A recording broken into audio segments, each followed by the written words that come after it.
Welcome to Harvest to Pour, the business of beverages, with your host, Matthew Shipp.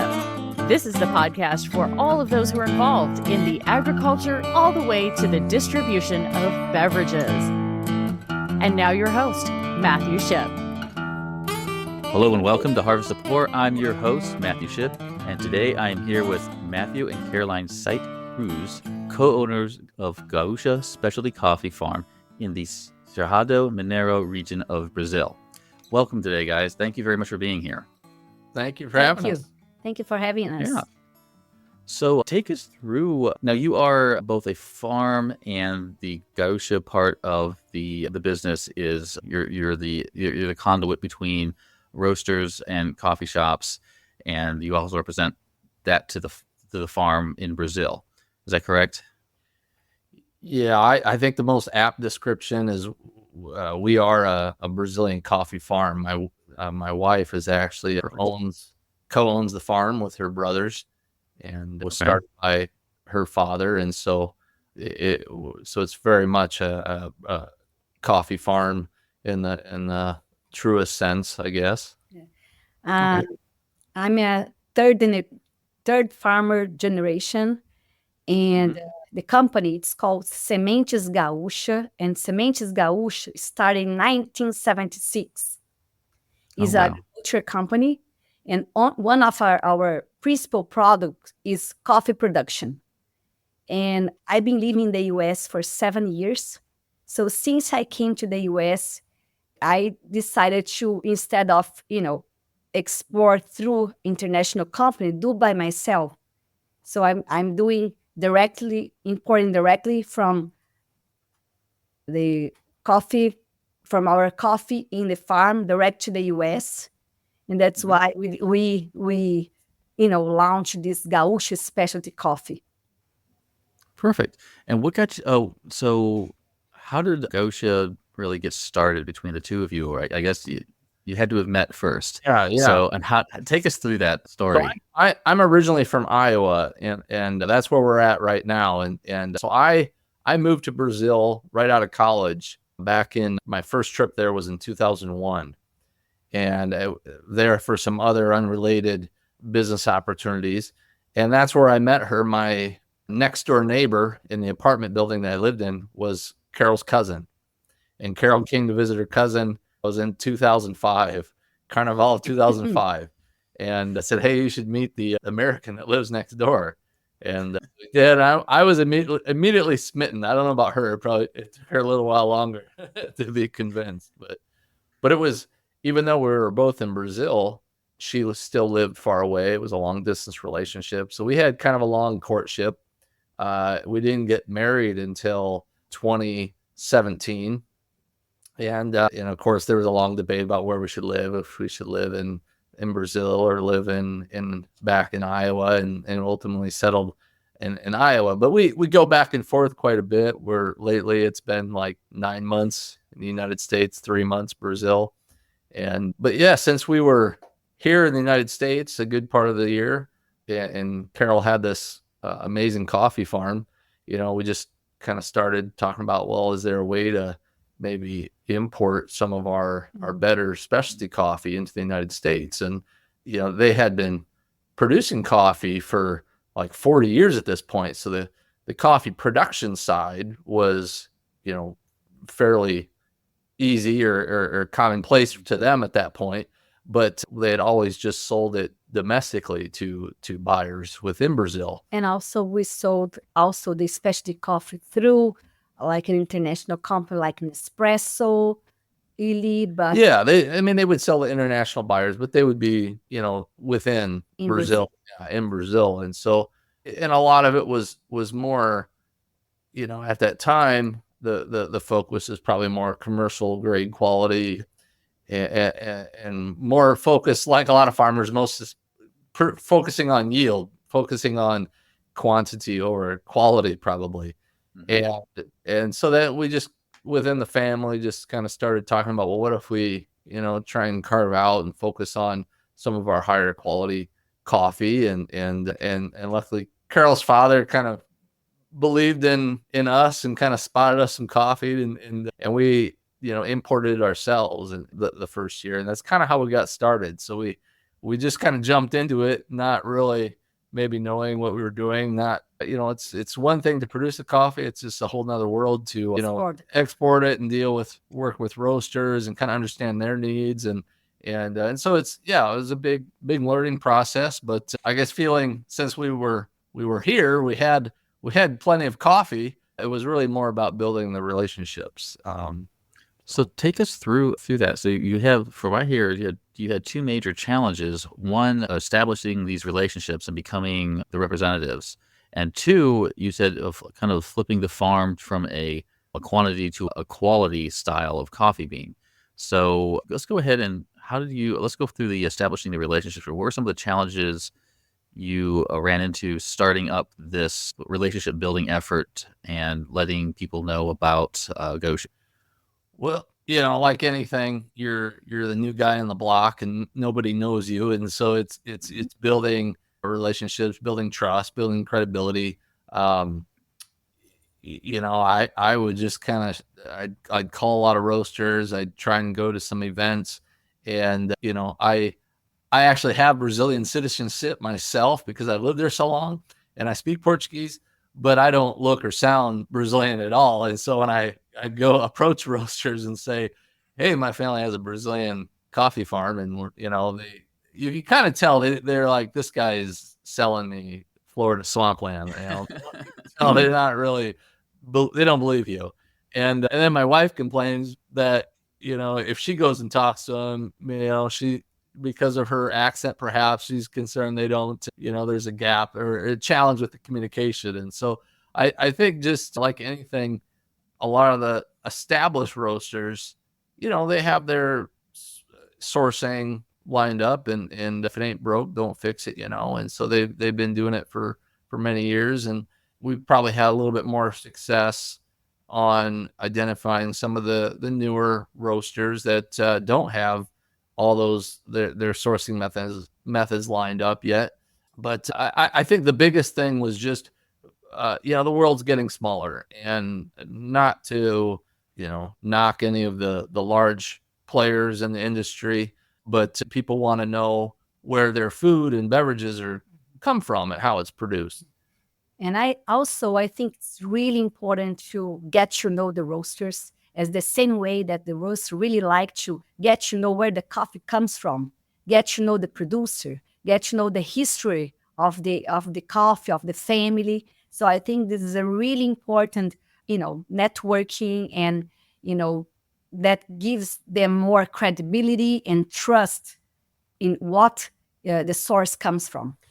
So, I think if roasters are interested in that, in that kind of direct trade relationship, and that's one of the things that we offer, right? Is just we aren't a large giant importer. We're bringing in coffee from our own farm, and so people can get to know us, get to know Carol, learn the history of the family, and have a story to tell their customers. That, well, I know these coffee producers.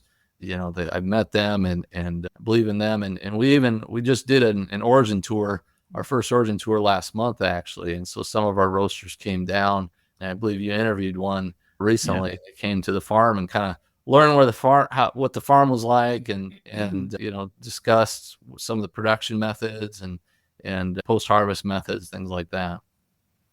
Okay.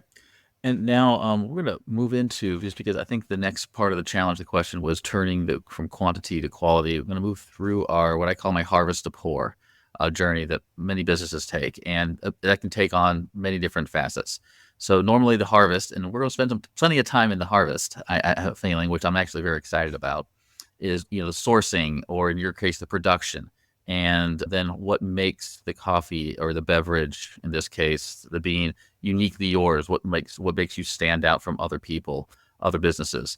And the pour is basically the marketing, what keeps customers coming back, and we've talked on it and touched on it a bit about your outreach to make people aware of your company. So let's go back to the harvest. You mentioned starting to talk about turning that farm from quantity and moving it towards quality. Take us through some of the challenges and how that started to turn around and where that started from. Well, I think part of it is convincing everyone in the family to be on board, because it takes more work and probably a little bit more cost to maximize the amount of quality on the farm without there being much guarantee of a return.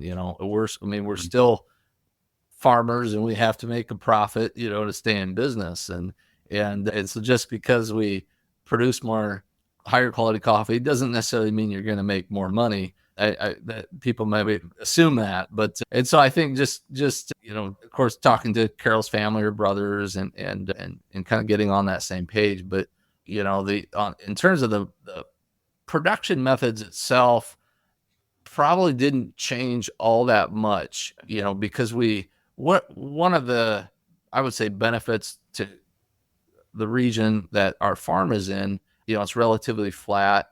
And so we do use, historically, we would do both mechanized and manual harvest. And I think a lot of the general assumption is that, the manual harvest is a lot better for, the specialty coffee. And that's not, I guess I would challenge that notion, is that we've had, we have a lower cost production because we do use both. And we've actually been shifting more towards mechanized harvest. And, because we've kind of learned that just because it's manual doesn't mean you can't herd the coffee tree or the coffee bean. They're still yanking on that coffee tree pretty hard, and it can, you can lose some of those beans and damage some of them, as that's happening too. And so we've actually been shifting a little bit more towards, the mechanization part of it. Our coffee is all irrigated, which I think provides quite a bit more consistency.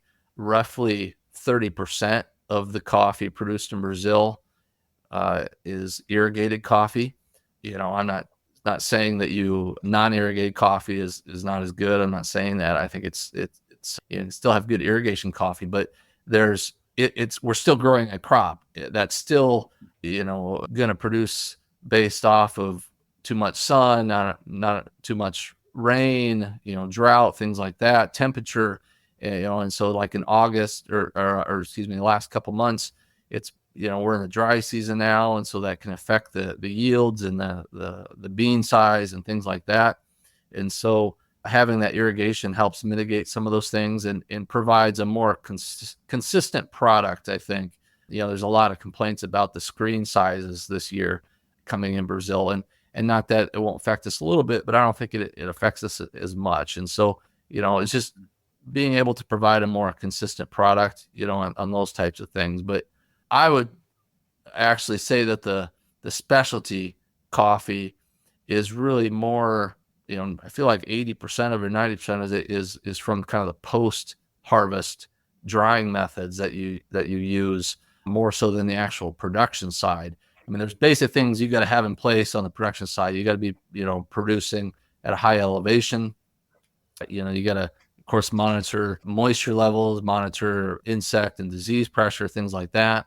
But it's a lot of the drying methods that I think really help the quality of the coffee and really boost those cupping scores. And so that's something we're still learning, and we're trying lots of different methods. I think we had nearly 20 different drying methods that we were trying this current season for our coffee. And so, and probably 2/3 of those or more might be discarded. They might not be the best way, but we're still trying different things. And, you probably, I don't know if you've seen pictures of some of those raised beds, for example. That's one of the more, I think, popular drying methods that we've been using. The point is, all that stuff, it takes more time. It adds to the costs, things like that. It takes more effort. And so, and so that's the kind of the challenge within the family is, okay, this is all great, but what value are we realize the value that we're bringing to the coffee industry, the roasters, but, ultimately we need to see some sort of return for all of that extra work and effort as well.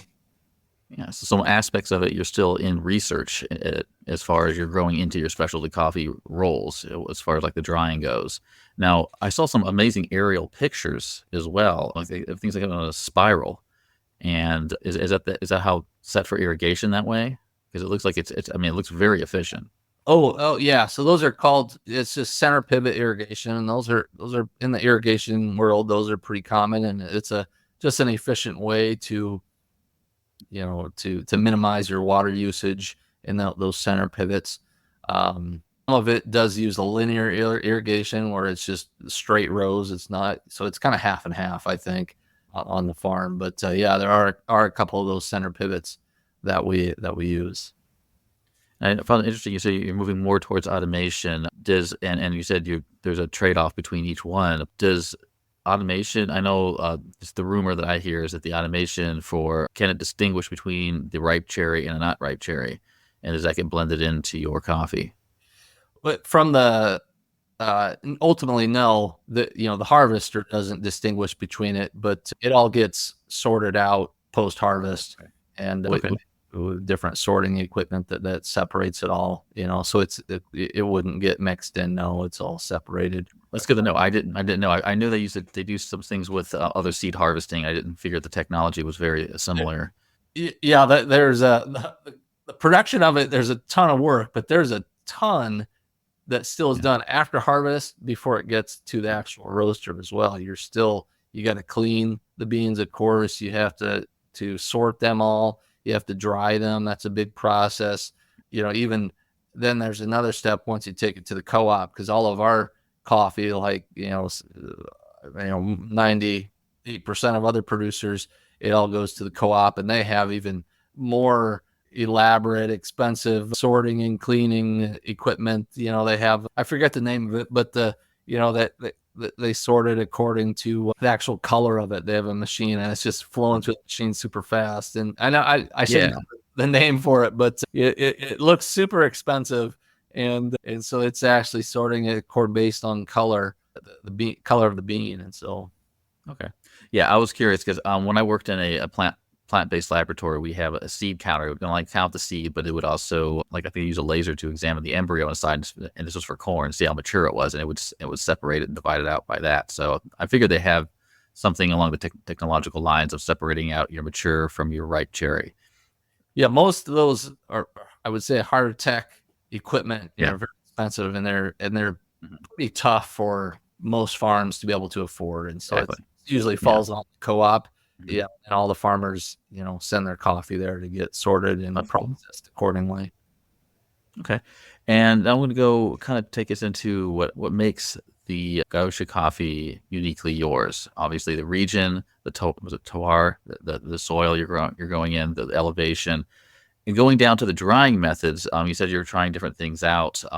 What are you finding that is working best for your coffee?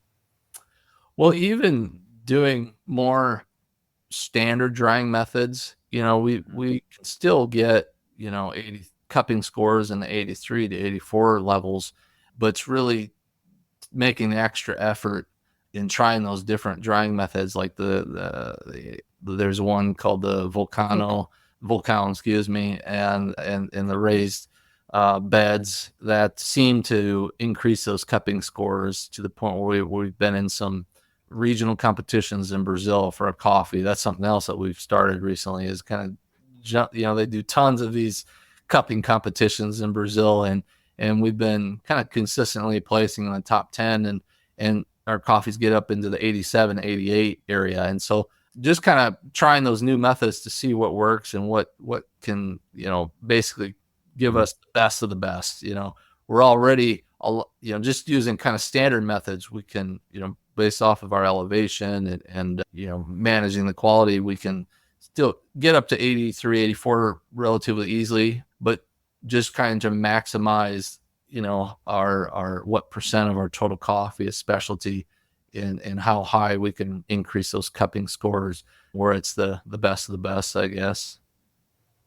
So do you have, since say you're developing this piece right now with getting those higher cupping scores, elevating the coffee, what kind of systems do you have in place to kind of make sure you're keeping track of all that? Or what kind of how is that research going, moving through your production, so you can eventually tell, of course, the roasters we have something new and exciting.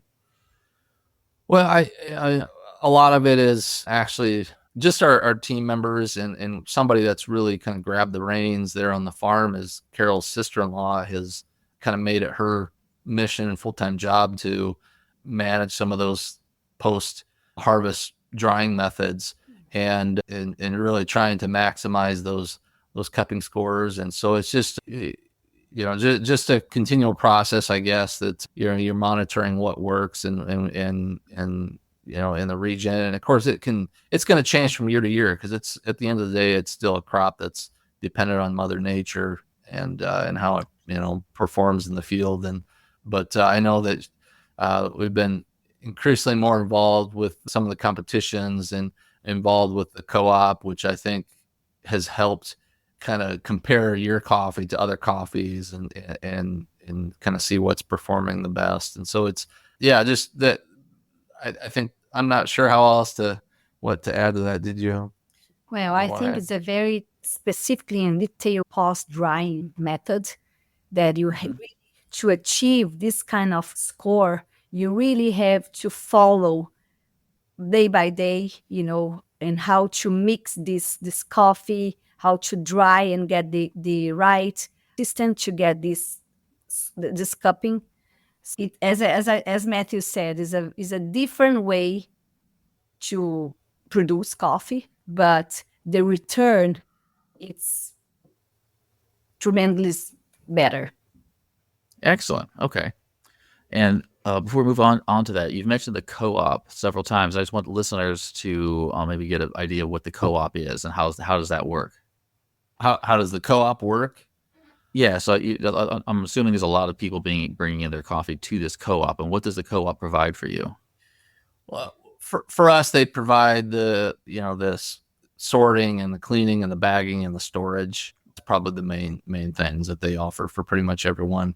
Depending on the farm, you could have a lot of coffee, and do you have enough place to store it all? Is it the coffee? The co-op has quite a bit more security as well, and so just making sure that it's under a good shed and isn't exposed to the elements and things like that. They'll help. For me, it's good that people, the roasters ask me, well, what's the cupping score, screen size, whatever, things like that. That's how we kind of determine the quality.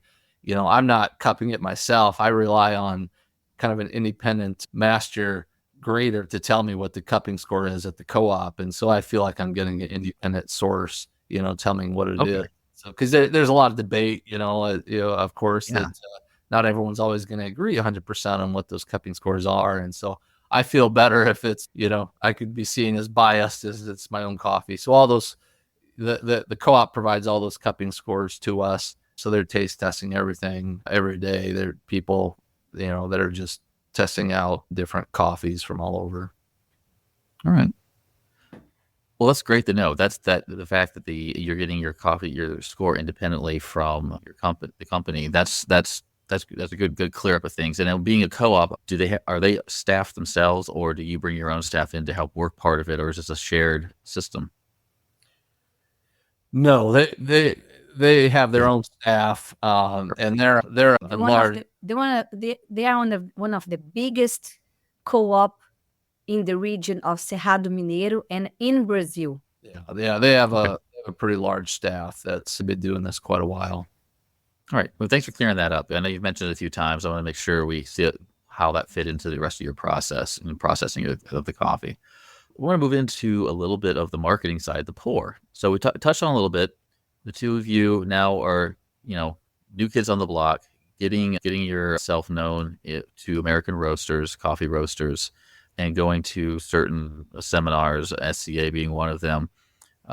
What does it look like right now, as far as when somebody wants to get a hold of you or is interested in your coffee? Well, they just email or call my cell phone, or reach out to us, and we can provide like a sample, send all over the country. So you're sampling, okay? we're sampling, and then they can sample this coffee. And we also have the certification of the coffee, saying about the score, Cupping about profile the and all cupping that. Yeah. profile, Mhm. and we go from there. Okay. What have you, besides getting better known, marketing, what is your current sort of challenge, or what do you feel right now is kind of slowing down, holding Gaucha back from where you want to be? Just it takes time to develop those relationships, as I talked about. I think it's tough in the beginning to kind of sell the coffee over the phone. It's something you got to do face to face. And so we've started to do some more trade shows and things like that where people can meet us and ask us those questions. So we had a booth at the SCA Expo in Chicago, and we plan on going to the next year's one in Houston. We go to several of those coffee fests when we can. We're going to be at the next one in Minneapolis in October. I think it's October 11th and 12th in Minneapolis. There's a coffee fest. We have a booth at that as well. And so I think just, it's coffee, especially coffee, helps to be sold on something that has to be sold face to face. I feel like with what we're offering, some people are okay just buying it on a website, from an importer. But I think in our case, it seems to be more effective, kind of selling it face to face. And I think they really appreciate us being on these shows, because it's an opportunity that they can meet us face to face, see that we are real, and that we can, cover their doubts and questions, and get to know us in person, get to know about the product. So I think that's is a great way to enhance our direct trade relationship. Excellent. And what are some of the doubts and questions you run into most often when talking to a coffee roaster? Well, I think they of course the quality of it, they are concerned about that it's consistent and that there's enough volume. I would say that by us kind of cutting out the middleman, we offer the same product, at a slightly better price, more than likely. And, I suppose that I would argue that it's probably a little bit more consistent because it's all coming from one place, right? Some of the challenges are, we aren't a large grocery store of the world's coffee market where you go to a large importer, you can get coffee from all over the world at any given time. They might have 1 million bags or more, on hand. And so, we keep a little bit more on hand than what we think will sell from year to year. But, I think that's one concern is roasters might think, well, I don't want to start buying this and then they run out in 2 months, so that hasn't been an issue for us, but I suppose it could be. The inventory management is always difficult because, we one thing we learned is it's hard to bring in coffee any less than a full container. You got to bring a full container in, otherwise your cost per bag goes up quite a bit. And so we'll bring in 320 bags in a container at a time, knowing you might only sell 200. And so then, it takes longer to sell that excess inventory and that you have on hand, and you pay more in storage fees and all that. But that's fine. You're kind of expected to, to keep that, to always have coffee on hand whenever the roasters need it. So they obviously can't stop, right? They need coffee when they need it. Okay, great. And where do you see taking Gosha next? What's your future plans here? Your maybe 12 to 18 month out, or maybe 4-year plan? Well, I would just say just doing what we've been doing, is being consistent and maybe trying to improve some of our cupping scores. Recently, we could probably produce as much as 3,000 bags of specialty grade coffee. And so, but yet we aren't currently selling that much. And so just being able to find buyers and interested parties, to be able to purchase what we're producing, I suppose matching that amount to justify the production of it would be probably step number one. 3,000 bags seems like a lot to us, but I know it's for other large importers, that's probably what they sell in a day or a week. But so yeah, that's one of our goals. Okay. And Caroline, since you're so directly tied to the farm as well and bringing this over, where would you like to see Gosha going? Well, I think our main goal is to enhance this direct trade relationship.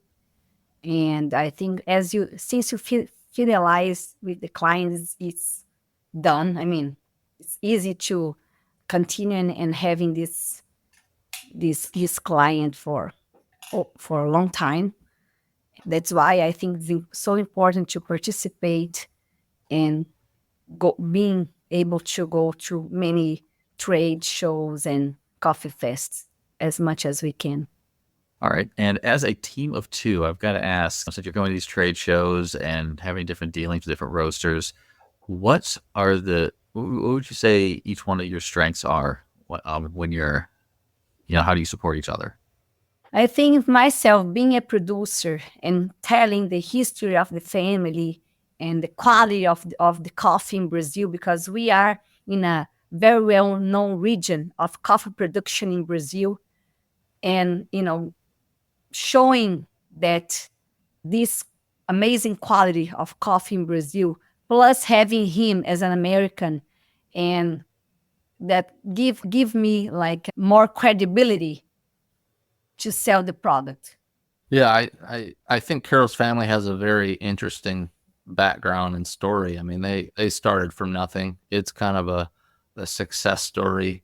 And I don't know, a lot of the roasters appreciate hearing that, kind of knowing the family background. And so it still is very much a family business and family farm.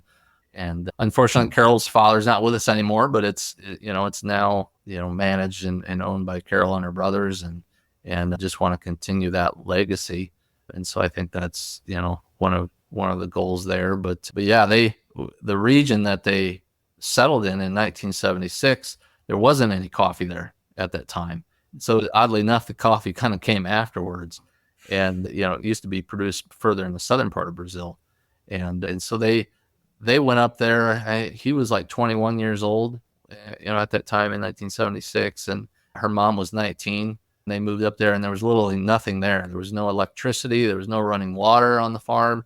They would, take a wagon and down to the river and fill it up with water and then bring it back up to the farmstead. And that would be their drinking water and what they'd shower with, what they do everything with. So it was very humble beginnings.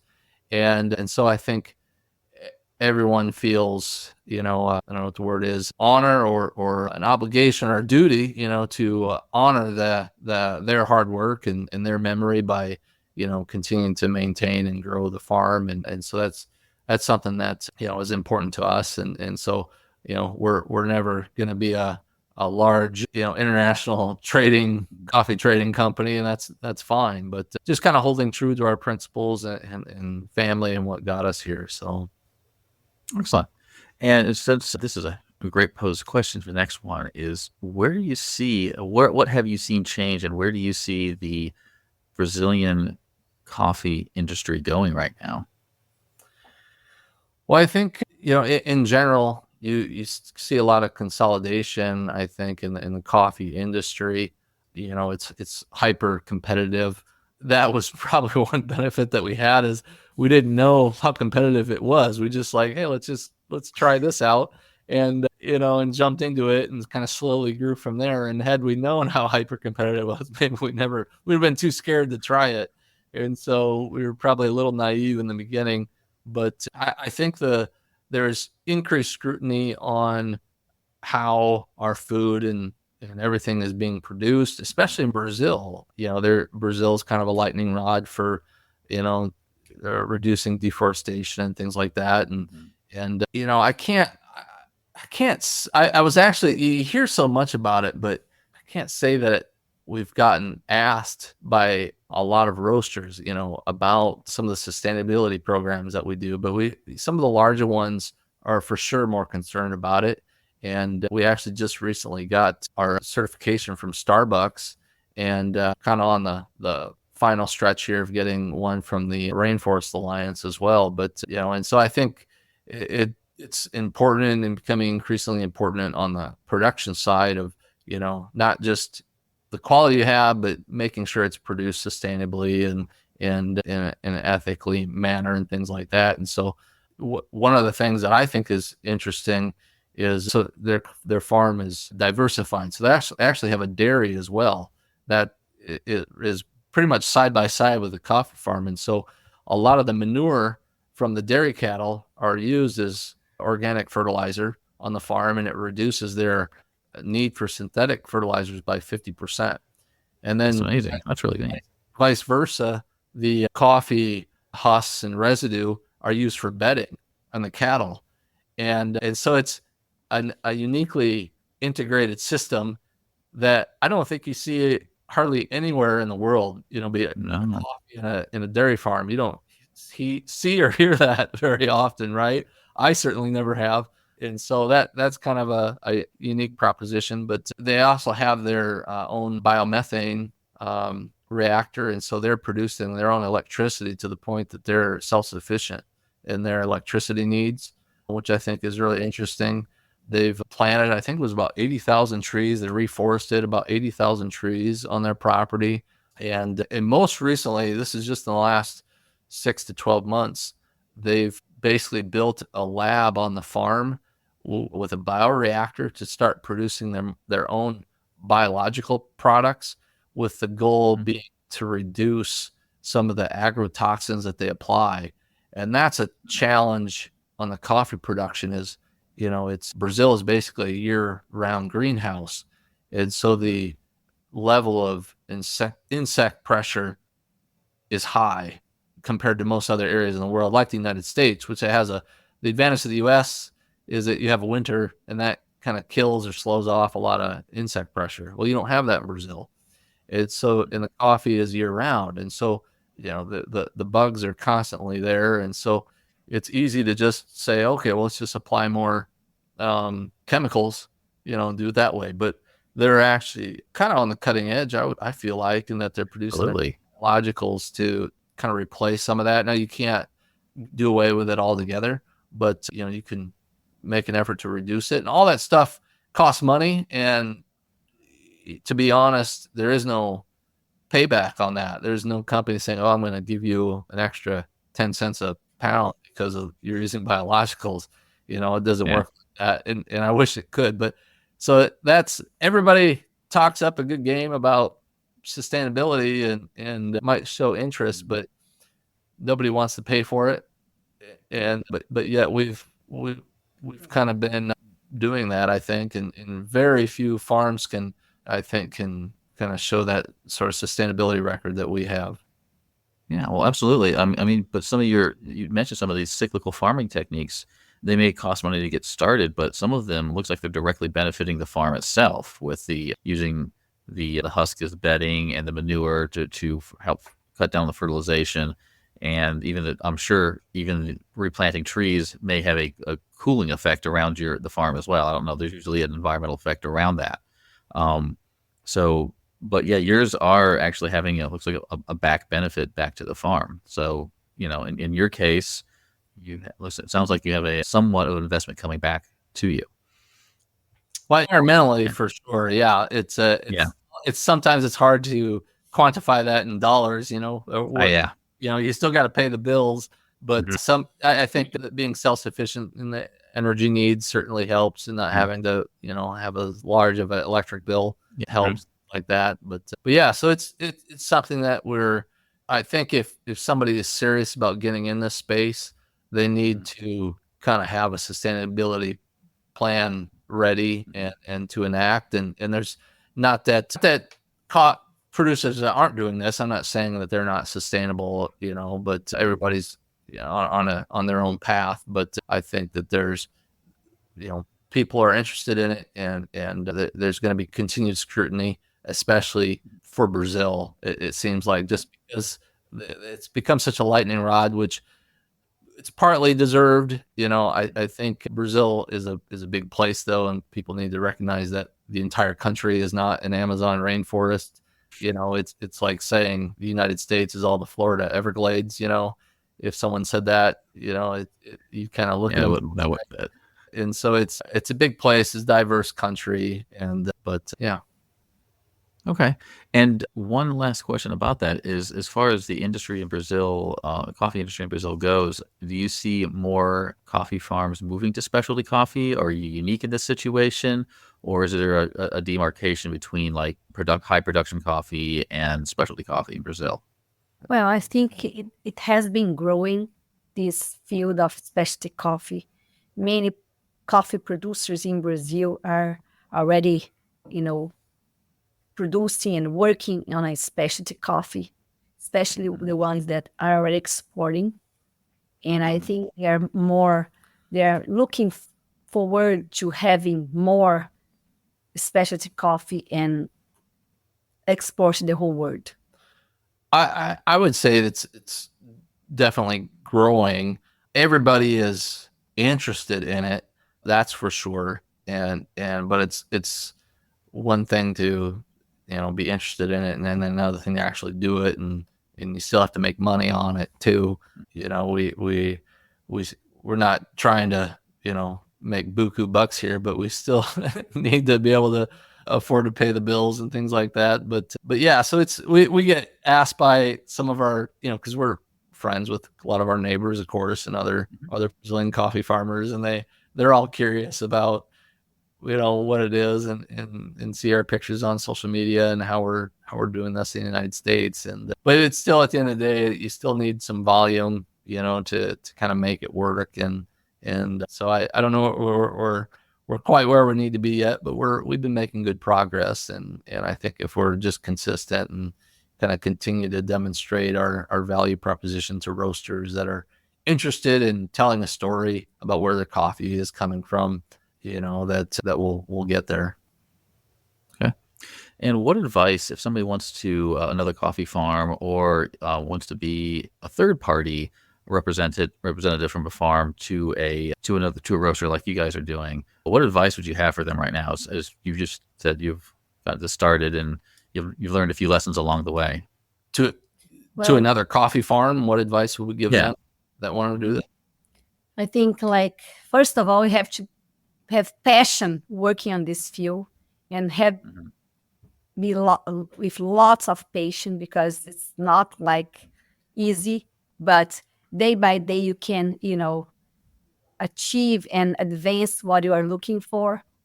And keep your cash flow is really important. I just had a coffee farmer in Brazil ask me this a couple weeks ago, and I said the same thing, that you have to have a passion for the industry. And what I sometimes remind roasters is, we produce coffee every year, no matter if U.S. roasters buy the coffee or not. Our existence isn't dictated on necessarily how much the roasters buy. It's just a matter of who we sell it to. Now, we can always go back to just doing what we were doing, right, and selling it to the international buyers, and then they'll, instead of buying it from us, they're going to buy it at a higher price from the international exporters. And so it's just a matter of how we can connect directly with them. So I think it's, there's going to be ups and downs, and so you got to have that passion and know that I'm still going to be in this industry no matter what. I mean, we aren't going to go away just because we don't have the growth that we have. This is a kind of a way of life for us, I would say. I mean, because they've been doing it for 40 years and plan on doing it for 40 more. That's just kind of the farmer mentality, is you don't hop in and out of the business, right? You don't sell the farm, you just hang on to that thing forever. And This is not a side hustle. And then maybe hope to pass it on to your children. And so, if I guess we're happy to keep doing this, enjoy doing this, as long as we, find value in it, and the roasters, find value in it. But, we can still just as easily, sell to plenty of buyers, right? Sell to an international conglomerate our coffee in Brazil, no fine, with pretty easily, without any issues. And so that part's never going to change. It's just finding roasters that are willing to take a chance and buy it directly from us and kind of build those trust relationships. All right. And I got a couple more questions. This one's kind of fun. So within Gosha Coffee, which is your favorite beverage? And when you're out in the town, what's your favorite beverage? Well, I think like there is a slang that they say, coffee rules the world. Like, Okay. we say that because I think it's a fascinating field and fascinating word. And I think no matter where you go, you see someone drinking a cup of coffee. Mhm. So I would say coffee is a very, Yeah, Yeah. I'm not doing this for promotion purposes at Yeah. all, but you've probably seen me sip Oh, yeah. coffee here while Yeah, we've been right talking. here. There you And go. this is literally our own coffee from our own farm. And Excellent. so not that there's sometimes I'll try the coffees from our customers, and they'll maybe blend our coffee or have a single origin product of ours. But I like the Brazilian coffee just because it's a little bit stronger, which is what I need. And I've kind of got used to that because I lived there for so long. And so I come back, and the Brazilians might consider a lot of the standard commercial coffee in the US to be more watered down. They like it stronger in the little cups. I don't know if you've seen Espresso. but yeah, well, not just espresso. No, just Oh, they okay. just a smaller cup size and it's a little bit stronger. No, it's not espresso, but Okay. so yeah, I always appreciated that, being able to drink the coffee direct from our own farm. That's one of the benefits of doing what we do is That is really cool being able to do that. Yeah. here at the office, I guess. But yeah, I like trying the different products from our own roasters, and I'll buy from our customers as well, and because I'm always fascinated by the different blends and things and tastes that they find as well. But I figured she was gonna say wine, because when we go out on the Okay. town, As out in the town, is it always drinking coffee or are you drinking likes something wine else? too, so we'll try different wines as well. So All right, excellent. And do you have anything else you'd like to say about Gosha Coffee? Any events or any places you want to be that a couple months down the road that maybe a potential coffee roaster might want to come say hi? well, I would say that our main goal is to, keep doing this, enhance our direct trade relationship and, changing knowledge and doing lots of networking on this industry.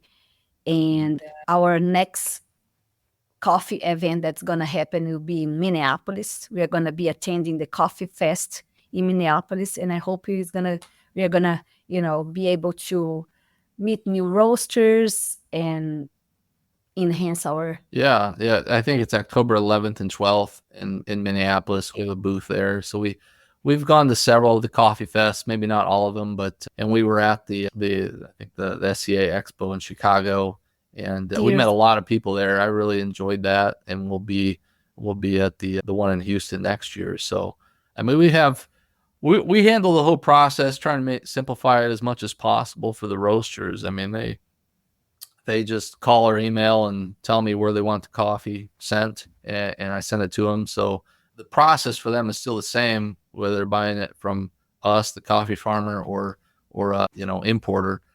We still handle all the exports. They don't got to worry about it. We're handling all the warehouse and all that, so they don't have to worry about it. And so the process is still simplified. It's just send an email when you're ready for another shipment, and we can send anywhere in the United States. And we're actually starting to look at exporting in other countries as well, because we met a ton of interested foreign buyers from different countries.